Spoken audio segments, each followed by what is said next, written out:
Hello, dear souls all over the world. Thank you so much for being here. Before I begin this episode, I just wanted to take this moment to do a little prayer for the world. I have a cup of cacao with me right here, and the listeners and the community of Awaken and Align get a code 15% off through the Cacao Laboratory. And as always, I will link that in the show notes below, just in case you wanted to join with me next time with this beautiful heart medicine of cacao, because we definitely need more love around the world at the moment, and always. So if you have a tea, a coffee, or just anything at all, you can bring it to your heart space, or you can put your hands in prayer. And if you're driving, obviously you can skip this part, but I just invite you to close your eyes.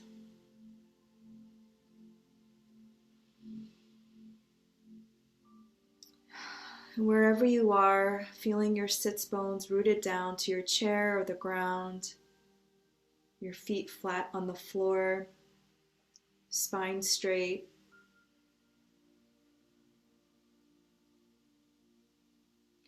And let's take a deep inhale through the nose from the belly. Inhale here,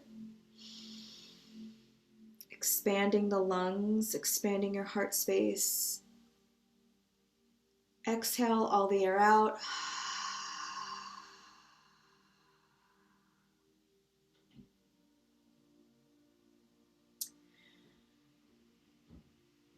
I'm just going to say a little prayer for all of us. We give thanks to the heart of the sky. Thank you to the moon and the sun, the stars and the planets, for creating the energetic shifts that we have been asking for. Thank you to our spirit guides and angels and archangels for guiding us along the way.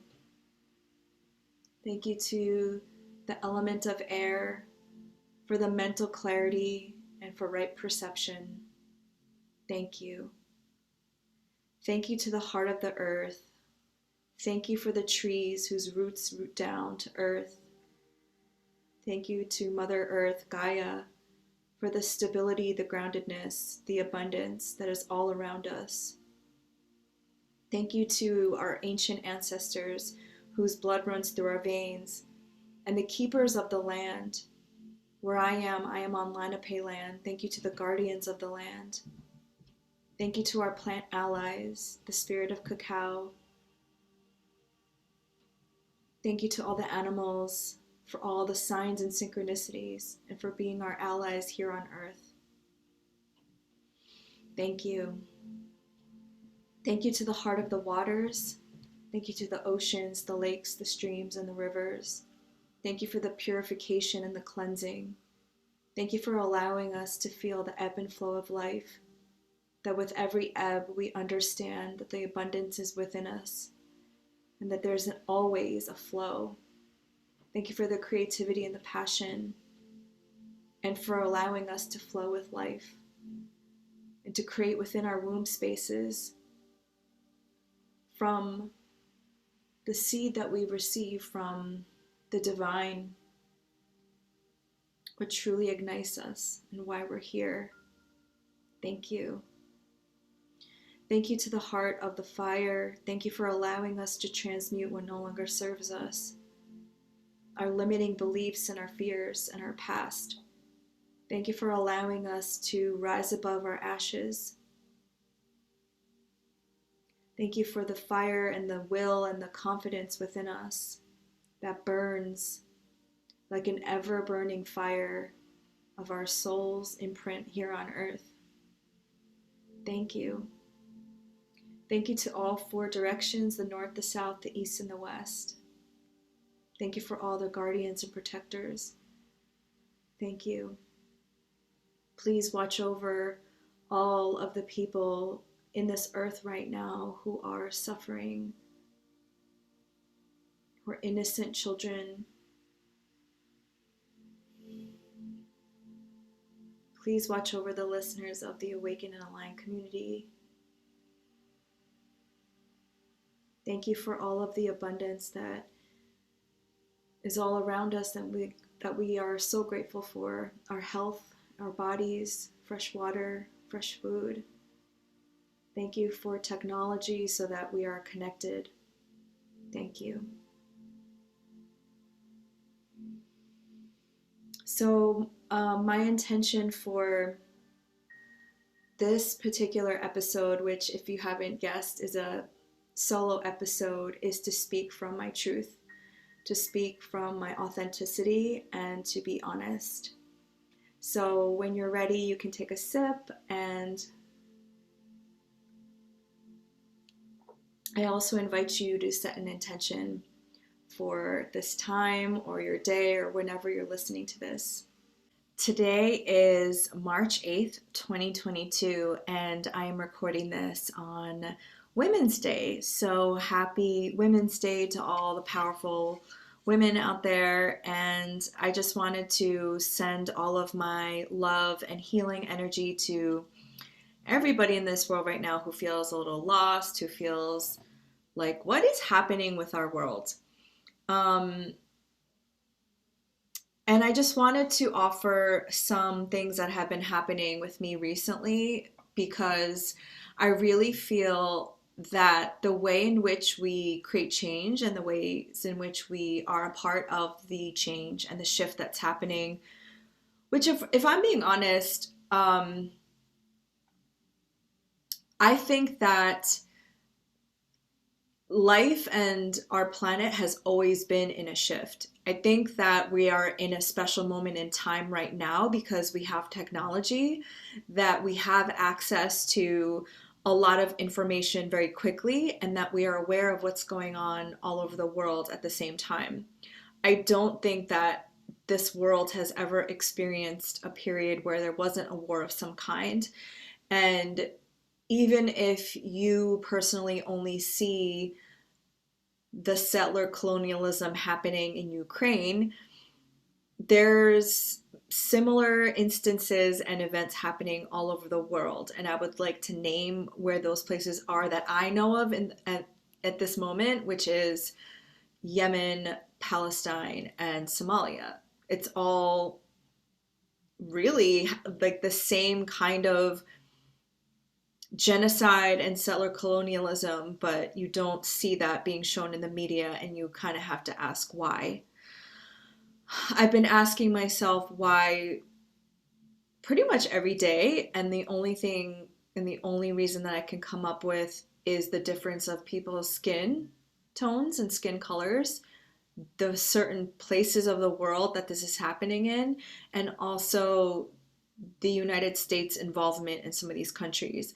Now, I don't want to go into this whole discussion about geopolitics and war, but in the midst of all of this and coming off of the third year in a panorama and everything that has gone down since 2020, and if I'm being honest, even before that, but let's just talk about 2020 and up until now, a lot of stuff has gone down, a lot of major happenings that we all have been privy to because we've been at home and in a quarantine, and depending on where you're listening from, because we do have a global audience, varying degrees of lockdowns and mandates and quarantines, but we have all been, at least I would hope, paying attention.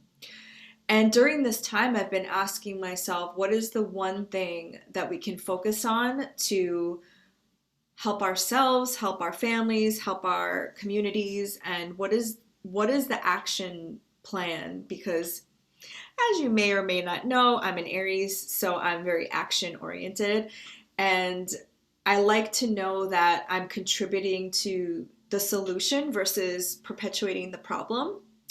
And I think my gifts and why I'm here is to create conversation and hold space. And really having the messy conversations and having the uncomfortable conversations and being vulnerable is how we're going to move forward. It's the only way.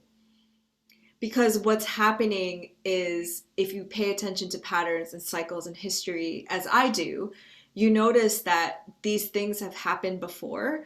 These specific players, the people who are causing these wars and getting involved, they're the same players as they were, 30 years ago, 40 years ago, World War II, World War I.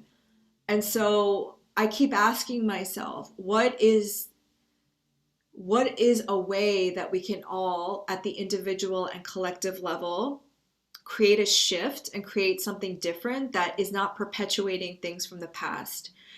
And I truly believe that one of the ways, at least one of the ways that I found, is through having messy, uncomfortable conversations and not shutting people out, not ghosting people. And I do have a caveat to that, because as a woman of color, sometimes I feel I do have to ghost people for self-preservation and to protect myself.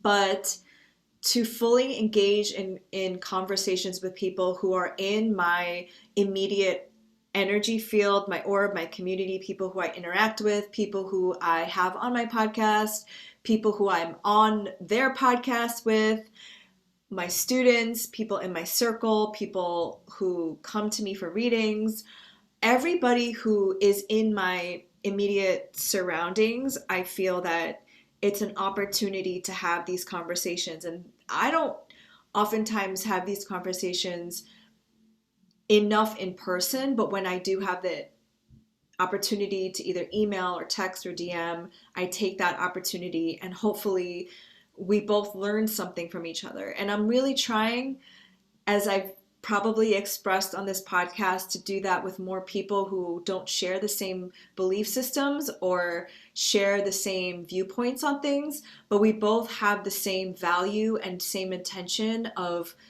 doing no harm and bringing good into this world.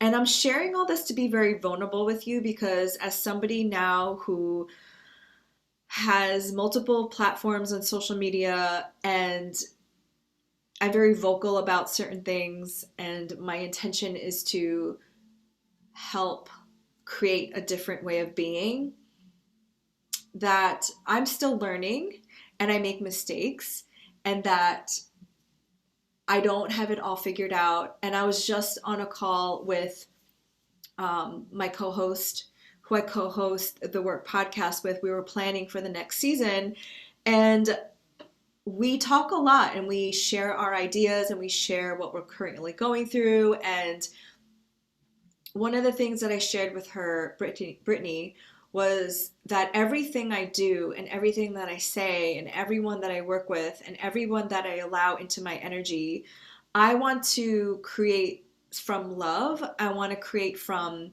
creativity, from the idea of generation, of coming from a place of value, and for being a safe haven for people.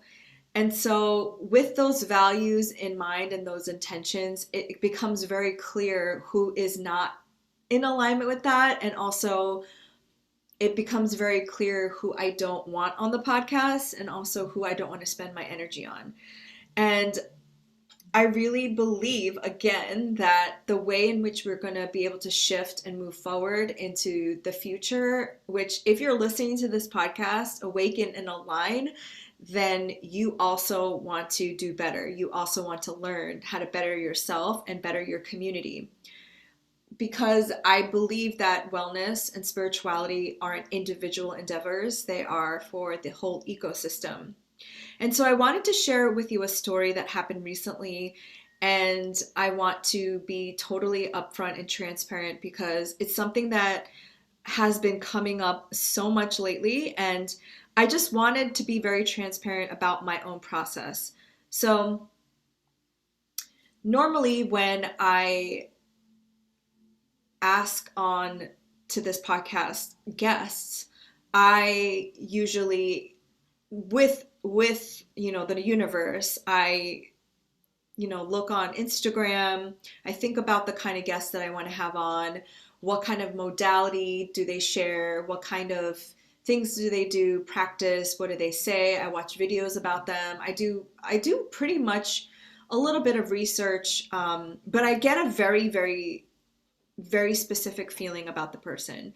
And I would say that, yeah, there were some people who I had interviewed in the past who later on had different belief systems than I did, and maybe went way off into the conspirituality realm, or now our values don't resonate because I've grown and they've gone a different way. But in the moment when I'm making that decision, something about them, something about their message resonates with me at the time. Hindsight is 2020, and so I can't regret anybody that I've had on my podcast. I can't regret having certain ideas or people who don't agree with me or we don't share the same values on. But those lines are becoming very, very clear, more clear than ever. And so I usually ask the person to be on my podcast. It's very rare that somebody will pitch to me and I say yes. The one time it really worked out was Milagros Phillips, who was a guest on the Work podcast. That just happened to where her assistant found our podcast, well, found me first, and I pitched the Work podcast to Milagros, who is a race healer. And I said, this is 100% on brand with what we're trying to do. But most cases, those kinds of podcast recruiters, it doesn't work out because they don't really listen to me and they don't really listen to the kind of messages that I'm portraying, which then the onus is on me. Then I have to be more clear about where I stand. And also I have to look at the messages that I'm portraying on my social media and also what I'm sharing, because I personally thought I was being pretty clear, but maybe I need to be more clearer. But anyway, I bring all this up because I had somebody recently who was pitched to me and because previous guests and friends know the owner of this company, and I'm not going to share the name. If you figure it out, you probably could if you took the time, but I'm not going to share this person's name or the company. And if you happen to be listening to this, I really hope this was an opportunity for both of us to learn from this lesson, because I sure did. I definitely took a lot away from this experience, so thank you. So I just assumed, I made assumptions that the recruiter and this person, let's call this person Daisy. Daisy knew my stance on social justice and decolonial work and appropriation and appreciation and just my values and what I stand for on my platforms. I thought the recruiter would have done that research, and I thought that, you know, I don't have a small social media following. I'm pretty vocal, and so I made an assumption, and now I realize that I shouldn't make assumptions because neither one of them did the research. Neither one of them probably have ever listened to an episode and didn't even realize that I also have a podcast about decolonial work in spirituality and wellness, right? But I don't believe that there are any accidents in life. This was all meant to be for my own learning anyway. So I had Daisy on, and when we were about halfway through the interview, I realized that it was going in a certain direction that made me very uncomfortable.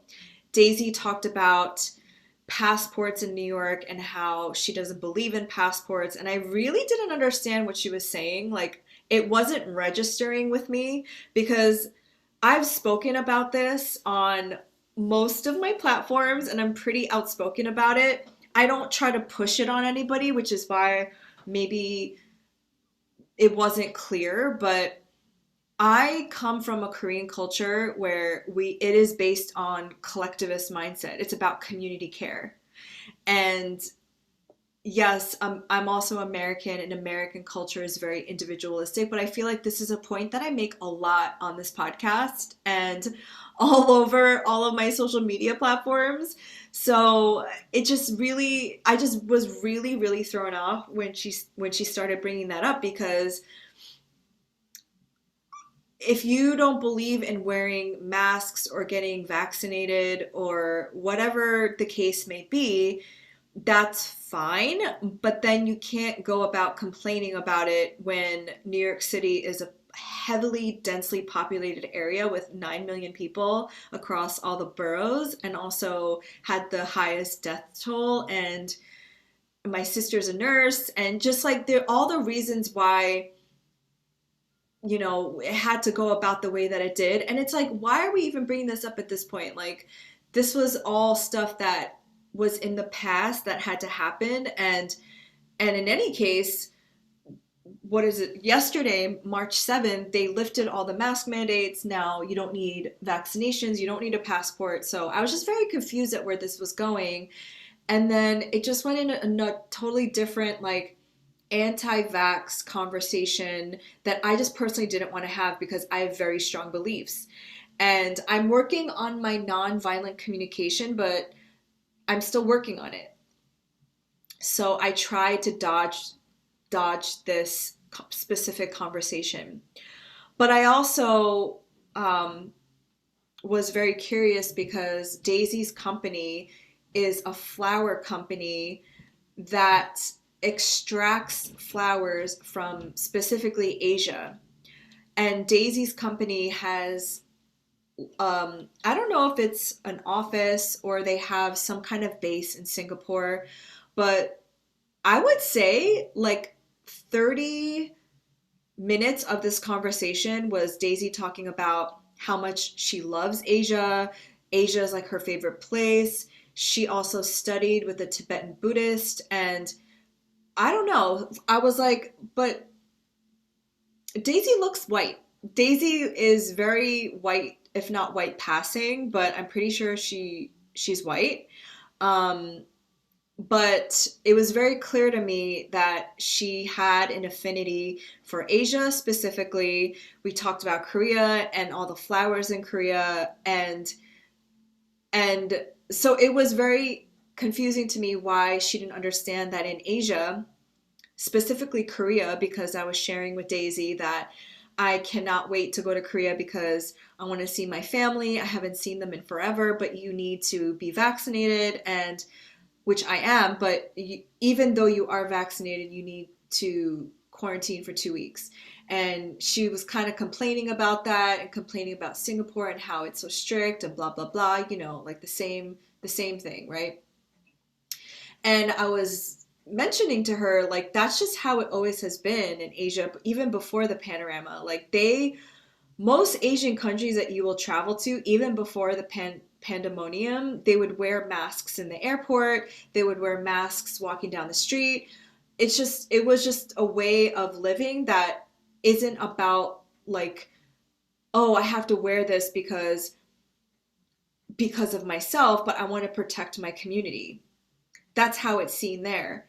And in America, it's seen as like oppression and my rights are being taken away and it's me, me, me, me, me. That's just my personal opinion. And if you're listening to this and you don't agree with me, that's fine. I'm just giving you my opinion. Laura, work on your nonviolent communication. So anyway, I promise there's a point to this. So I was starting to get upset, and I wasn't really happy with where this was going because this was not going in a direction that I had fully prepared for. So I ended the conversation, I entered the podcast interview, and then afterwards we were talking, and I was just explaining to Daisy about Asian cultures and how we roll, and it was still this like, rhetoric around like, I don't want my rights to be, I don't want to be oppressed, I don't want my rights to be taken away, and so whatever, X, Y, and Z. This is why Daisy doesn't want to come to New York, doesn't want to travel because she doesn't want to wear a mask, and God forbid she will not get vaccinated, which is fine, which is actually fine, right? Because to me, like, if you choose not to do those things, then I guess the best thing to do is stay home for your own health. So anyway, I was thinking about this interview like all day after that, and it really bothered me, and I was getting a really bad feeling. So I emailed back and I said, I have just some follow-up questions that I didn't get to ask you. And I didn't get to ask because I was so thrown off by the vibe of the interview. And so my follow-up questions was, Are you Asian? Do you come from Asian descent? The name of your company is Asian. Like I'm pretty sure the name of your company is Chinese. Like, and if you don't have any Asian ancestry, like what are the ways in which you give back to the Asian communities? Because oh my God, now I remember why. Also, I was triggered because it was the same day that Korean woman was murdered in New York City. It was the same exact day, this podcast interview. So I had already been angry, sad, scared, riled up. I grew up going into the city. I lived in Manhattan for 10 years. I literally ride the subway all the time. And now for the first time in my life, I'm afraid to ride the subway. I'm afraid to walk around New York City, and I never had that fear before. And so I was just really, really irritated, and also just like, unless you are a marginalized person with a body that is targeted, like Black, Brown, Indigenous, or now Asian, and pretty much any body that is not of the dominant group, you don't understand how terrifying it is to keep looking over your shoulder, having your body in that fight, flight, or freeze state where you're like, oh my God, am I going to be murdered? Like, all I wanted to do was come into the city, go to a museum, have nice fancy lunch. And all I keep thinking about is, what am I going to do if somebody like pushes me on the subway tracks? What am I going to do if somebody follows me? Like, why do I feel this way for the first time? I've literally grown up in the city, and now I feel terrified that I'm going to be, targeted. And it's not a good feeling. You feel like you're going crazy. But anyway, going back to the interview, I asked these follow-up questions, and the answers that came back were no, not of Asian descent. Yes, it's a Chinese name, and no answer about how Daisy was giving back to the Asian community or bringing awareness to what was going on to Asian communities. Okay, when I tell you how mad I got after that, I needed to take a little breather. I needed to take a little break, because that to me is the difference between appreciation and appropriation, because appreciation is everything. It's encompassing of the people, the land, the plants, the food, the language. Everything has to be given reverence when you profit off of a culture and a culture's anything that comes out of that land, right? That to me is extraction. That to me is the problem. And so I really had to talk to my friend Nisa, and I'm going to totally give her credit for this, because I want to read a part of the email that she helped me craft, because I was just so upset. And I usually am a really good orator. Like, I can speak to somebody, I can leave a voice note, but I was just so upset. I didn't want to get so emotional where I couldn't say the things that I wanted to say. So I wanted to write back in an email. And I think Laura from the past would have just not have responded and just would have been pissed off and would have just written her off and just canceled her and been like, she's racist, she's a terrible person. But this is like the highlight of the episode that I wanted to share with you, because this is where I chose differently. This is where I decided that I don't want to perpetuate, these systems going forward, because if somebody doesn't call out, if somebody doesn't have these engaged conversations, then Daisy will perpetuate this. Daisy will keep doing this as if everything's fine when it's not fine. And so instead of canceling, Daisy has to be given the grace period of understanding what harm she's creating, and also the reason why I'm not airing her episode. So instead of Daisy's episode today, it's me, and you get this episode, yay! But this is where I decided to choose differently and engage in this conversation, because it wasn't comfortable for me, and it was something that I literally had to take a moment to step back and fully articulate what I wanted to say without getting angry, without getting violent, but but also not padding my words. So I asked Nisa, my friend Nisa Diesla, who is like a brilliant, brilliant writer and copy editor and just like so brilliant with words. She's a Virgo, so ruled by Mercury. But I just wanted to read a part of this because this is like the intention that I want to set with everybody that I work with, everybody that I have on this podcast, and everybody that is in my energy. I want to know that they have the same intention. They might have different beliefs about how to go about it, but the same intention and the same value system is there. So,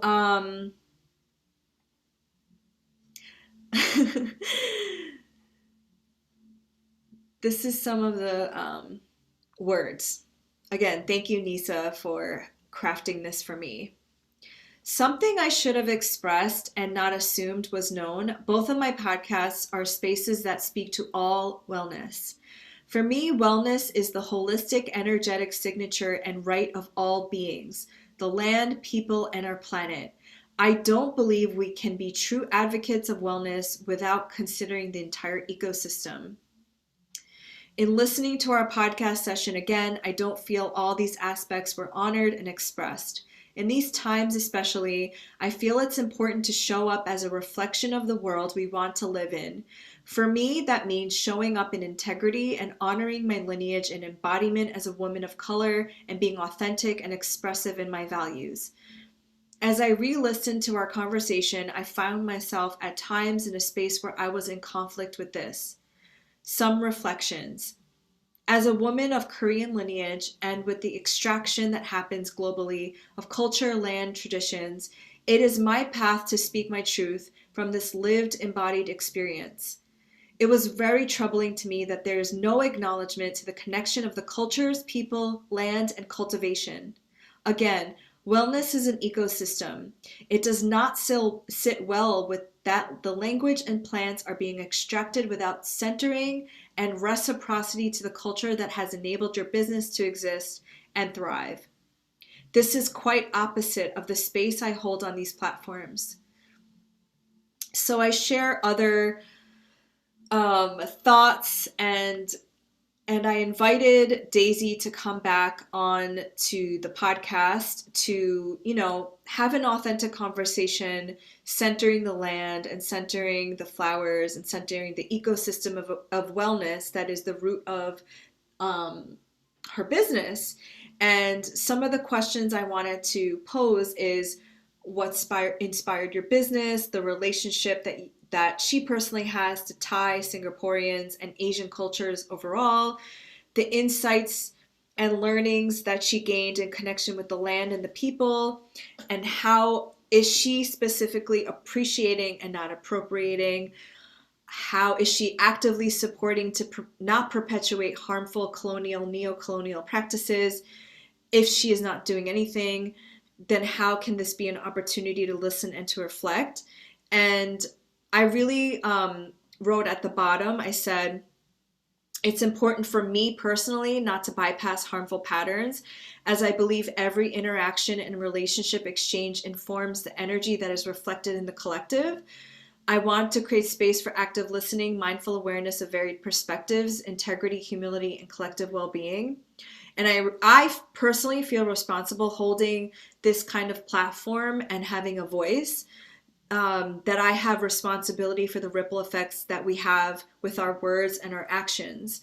And Daisy responded by saying that she was too busy. And that's fine, because I also give people the grace period to listen and reflect. And my hope is that Daisy took the points that I had outlined and maybe educated herself, and maybe it's in her psyche now, and whether she chooses to come back on my podcast or educate herself and doing the work that she needs to do no harm, then that's totally on her. That the ball is in her court. But I know that I spoke up and that I did my part in not perpetuating these harmful practices and these harmful ways of being. And now you're saying to yourself, maybe or not, I don't know, maybe I'm projecting, Laura, like, what's the big deal? The big deal is what I just outlined. It's these small interactions, and steps that we take to create ripple effects for the collective. So while you might not think taking plants from a land far away has nothing to do with you, or has nothing to do with Ukraine, and has nothing to do with colonization, everything is a part of the whole. Everything is a part of this ecosystem. It all matters. Every single act, every single thing we do, everything we say creates a ripple effect into the collective, into the unified field. And so I just really wanted to share this with you personally because I believe that, again, when we have these hard conversations, messy conversations, uncomfortable conversations, this is the work that we do. And there is no deeper spiritual practice than doing this, actually. So every episode that I try to share, I try to introduce you to a practitioner, a healer, astrologer, a shaman who shares their story of how they came into their spiritual practice and how they are personally helping other people, and also different modalities for you to try and figure out for yourself what works for you and what doesn't. But I truly believe that it's in these moments when we step outside of our comfort zone and we stand up for ourselves and for our practices, our land, our lineages, and being uncomfortable is the spiritual work, is actually what's necessary. It's the action steps that we need to take. So if you've made it this far, thank you so much. Thank you so much for holding space for me and for allowing me to speak my truth, and for just always sending so many beautiful comments, and for all the donations that you've been sending. Oh my gosh, what a beautiful energy exchange. Obviously, it's not required, but it's always appreciated. And again, thank you so much for just allowing me to do what I do and to share my life. And my publisher wants me to start sharing about my book, which I will be in the coming weeks. So I'm super excited about that. But it's interesting because my publisher and the PR person was like, we really want you to share it on your podcast. And I was like, actually, my podcast was the only place that I shared it on. And that's how comfortable I feel with all of you listening on the other end of this, because I really feel like I can be honest in a long form way and not just giving these 15-second, 60-second sound bites for the algorithm, but really truly share what's going on in an open and honest way. So thank you so much.